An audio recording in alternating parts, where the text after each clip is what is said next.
सभी को नमस्कार। आज की हमारी क्लास HDP फर्स्ट ईयर के लिए एनिमल प्रोडक्शन एंड मैनेजमेंट की है और ये क्लास है जो बहुत ही महत्वपूर्ण और इम्पोर्टेंट क्लास है। इस टॉपिक में से HDP फर्स्ट ईयर के एग्ज़ाम के लिए एक लॉन्ग क्वेश्चन कन्फर्म आता है और कंपटीशन एग्ज़ाम के लिए भी इस चैप्टर में से आपको 1 नंबर का क्वेश्चन मिल सकता है। तो ये क्लास आपके लिए बहुत ही महत्वपूर्ण रहेंगी और आज की क्लास में हम पढ़ेंगे कि पशुओं को उनकी पहचान हेतु चिन्हित करने की विधियाँ। तो सबसे पहले तो अपन ये देखेंगे कि पशु को चिन्हित करने की आवश्यकता क्यों पड़ी या पशु को चिन्हित करने का अपना क्या उद्देश्य है, अपन क्यों पशु को चिन्हित कर रहे हैं। दूसरी चीज़, अगर अपन किसी पशु को चिन्हित कर रहे हैं उसकी पहचान के लिए, तो अपने को क्या क्या सावधानियां रखनी चाहिए और किन किन विधियों से अपन पशु को चिन्हित कर सकते हैं, ये सब है जो इस टॉपिक के अंतर्गत हम पढ़ेंगे। तो सबसे पहले मैं आपको बता दूं कि पशु का चिन्हितकरण करना किसे कहते हैं। तो पशु को पहचानने के लिए उसके शरीर के विभिन्न हिस्सों पर कृत्रिम रूप से चिन्ह लगाए जाते हैं। यानी पशुओं को पहचानने के लिए उनके शरीर के विभिन्न हिस्सों पर कृत्रिम रूप से चिन्ह लगाए जाते हैं और इस चिन्ह लगाने की क्रिया को ही पशु का चिन्हितकरण करना कहते हैं। ये डेफिनेशन है आपकी, यह भी आपको पता होना चाहिए। इसके अलावा अब अपन देखेंगे कि पशु को चिन्हित करने के क्या क्या उद्देश्य है, किन किन उद्देश्यों के लिए पशु का चिन्हितकरण करना आवश्यक है। तो सबसे पहले अपन देखते हैं कि पशु के मैनेजमेंट को आसान बनाने के लिए पशुपालक अपने पशुओं को चिन्हित करता है ताकि प्रत्येक पशु का खानपान, टीकाकरण व प्रजनन आदि की देखभाल आसानी से हो सके। मैनेजमेंट में चिन्हितकरण से कैसे सहायता मिलती है कि मान लो अपने पास एक पशुओं का समूह है, उस समूह में अपने पास 10 भैंस है। उस 10 भैंस में से प्रत्येक भैंस के या तो अपन अलग अलग नंबर का टैग लगाएंगे या उसके रंग लगाएंगे या उसका प्राकृतिक रंग है या प्राकृतिक कोई निशान है, उससे आधार से अपन उस भैंस को पहचानेंगे और अपने को पता रहेगा कि आज इस भैंस ने चारा कम खाया है या पानी कम पिया है या इसने दूध कम दिया है या आज हीट में थी तो इसको कंसीव कराया है, कब कराया है। और अगर अपन वैक्सीनेशन करते हैं तो वैक्सीनेशन करने के दौरान भी पशु शरीर पर पाए जाने वाले चिन्हों से बहुत अधिक सहायता मिलती है।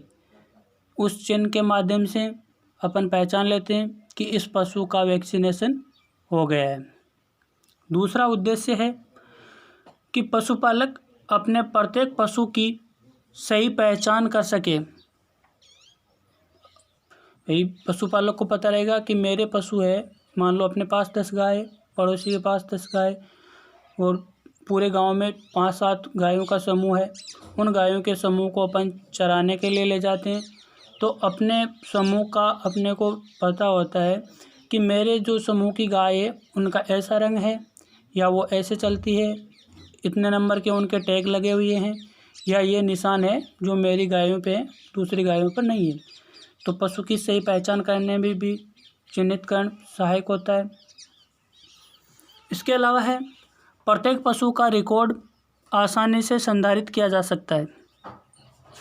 वो रिकॉर्ड कौन कौन से आपके, जैसे ब्रीडिंग रिकॉर्ड, प्रोडक्शन रिकॉर्ड और पेडिग्री रिकॉर्ड है जो पशु को चिन्हित करके आसानी से संधारित किया जा सकता है। इसके अलावा पशु का जीवन बीमा करवाने व पशु पर बैंक द्वारा ऋण लेने हेतु पशु का चिन्हितकरण करना जरूरी होता है। जब भी अपन पशु पे लोन लेते हैं या उसका बीमा करवाते हैं तो भी पशु को एक विशेष प्रकार का चिन्ह या टैग नंबर दिया जाता है, जिसके माध्यम से उस पशु की पहचान की जाती है। और जब किसी कारण से उस पशु की डेथ हो जाती है तो उसका क्लेम है वो भी पशुपालक को उस चिन्ह की सहायता से ही मिल पाता है। नेक्स्ट उद्देश्य है इसमें, जब पशु चोरी हो जाए या खो जाए तो उस पशु पर मालिकाना हक जताने में भी चिन्हितकरण सहायता प्रदान करता है या सहायक होता है।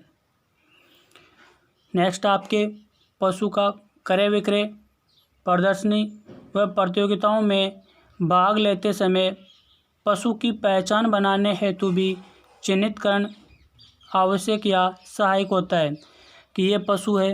अगर मान लो 10 पशु है और 10 पशुओं को अपन एक साथ दौड़ा रहे हैं तो उसमें से कौन सा पशु विजयी होगा, उसके लिए भी पशु शरीर पर एक विशेष प्रकार का चिन्ह, टैग या एक विशेष नंबर का बिल्ला है जो प्रत्येक पशु के गले में डाला जाता है ताकि प्रतियोगी पशु है उसको विजेता घोषित किया जा सके। इसके अलावा पशु को खरीदने और बेचने में भी पशु के चिन्हितकरण में सहायता मिलती है। नेक्स्ट उद्देश्य है इसका कि पशु का उपचार, दुग्ध उत्पादन, मध्यकाल व प्रसव काल आदि को जानने में भी चिन्हितकरण सहायक होता है। यानी कोई पशु बीमार हो गया और उसका अपने को उपचार करवाना है तो अगर उस पे शरीर पर कोई विशेष प्रकार का चिन्ह है तो उस चिन्ह के माध्यम से अपन उस पशु को पहचान सकते हैं कि ये मेरा पशु है जो बीमार है, कम खा रहा है या अलर्ट नहीं है रोज़ की तरह, पानी कम पी रहा है, जुगाली नहीं कर रहा है, तो उस चिन्ह के माध्यम से अपन उसको पहचानते हैं। दूसरा, दुग्ध उत्पादन, हमेशा दुग्ध दोहन करते हैं तो चिन्ह के माध्यम से अपन पशु को पहचानते हैं कि आज इस भैंस ने या इस गाय ने हमेशा की बजाय कम दूध उत्पादन किया है या कम दूध दिया है। दूसरा कि जब कोई पशु हीट में होता है तो भी उस चिन्ह के माध्यम से अपन पशु की पहचान करते हैं कि ये पशु है जो आज हीट में है,